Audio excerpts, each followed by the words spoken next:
On entend souvent parler de GAFA ou GAFAM. Ce sont des entreprises qui évoluent dans le secteur technologique. Qu'est-ce qu'il y a derrière les GAFA ou derrière les GAFAM?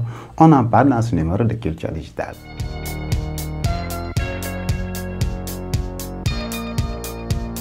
Les GAFA, ce sont ces grandes entreprises, les mastodontes technologiques qui sont basées aux États-Unis, des entreprises américaines, Google, Amazon, Facebook, Apple. Il y a même le M qui a été rajouté pour dire Microsoft. Ce sont les plus grandes entreprises du secteur technologique mondial basées aux États-Unis. On les appelle les GAFA, mais aussi les GAFA contrôlent le monde.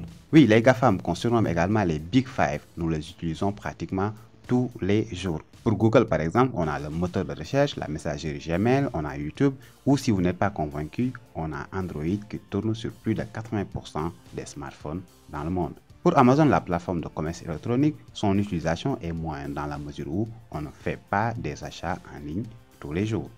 Facebook, ce réseau social aux plus de 2 milliards d'utilisateurs, ne cesse de diversifier ses services pour encore et encore contrôler un écosystème Internet à part. Rappelons que Facebook est aussi propriétaire d'Instagram et de WhatsApp. Apple, oui, Apple et ses iPhones, ses iPads, ses MacBooks, ses iMac, sa plateforme iTunes et même son assistant personnel Siri. Et enfin, vous avez Microsoft qu'on ne présente plus d'ailleurs, Microsoft. En résumé, les GAFAM, vraiment difficile de s'en passer. Ouais. En fait, on ne peut presque pas s'en passer. Imaginez, vous restez une semaine sans utiliser un seul service des GAFA. Mais à côté de ce jargon, il y en a qui disent que c'est purement commercial, ça ne signifie pas grand-chose. Il y a d'autres groupes qui contestent même le leadership des GAFA. On les appelle les NATO. N comme Netflix, A comme Airbnb, T comme Tesla, U comme Uber. Netflix, plateforme de VOD sur abonnement, streaming de films, de séries. Airbnb, réservation et location de logements entre particuliers. Tesla, voiture électrique, voiture autonome.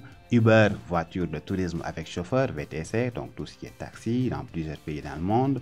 Alors les NATO, pourquoi ils contestent justement le leadership des GAFA? Parce que tout simplement, les NATO aussi, ce sont des entreprises qui sont là depuis très peu de temps, mais qui ont une valorisation extraordinaire. On les appelle aussi les licornes. Quand vous entendez parler de licornes dans le secteur, surtout technologique, ce sont les entreprises qui ont atteint 1 milliard de valorisation en moins de 10 ans d'existence. Par exemple, une entreprise, une start-up créée qui n'a pas encore 10 ans, qui a atteint une valorisation d'1 milliard de dollars, c'est une licorne.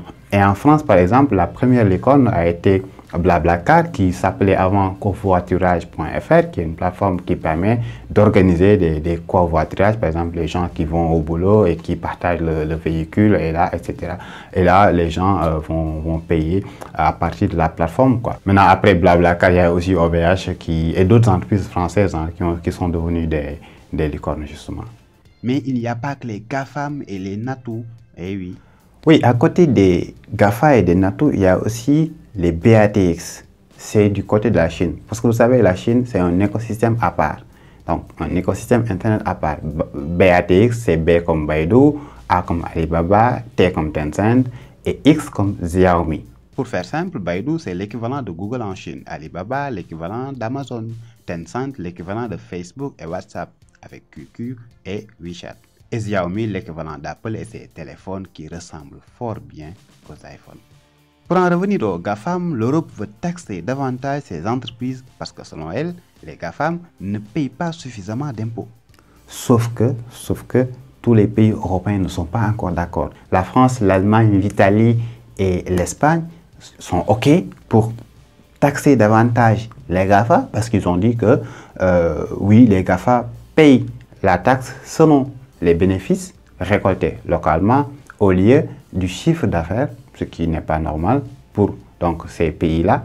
À côté de ces 4 pays-là, il y a d'autres pays qui ne sont pas d'accord. Luxembourg, Irlande, Malte et Chypre. Surtout Luxembourg et Irlande, tout simplement parce que la majorité des entreprises américaines ont leur siège EMEA en Irlande ou au Luxembourg. EMEA pour dire Europe, Middle East et Africa, ou en français Europe, Moyen-Orient et Afrique. Cela veut dire qu'en dehors des États-Unis, de la Chine et de la Russie, le reste du monde est géré pour ces entreprises américaines au niveau de leur siège EMEA.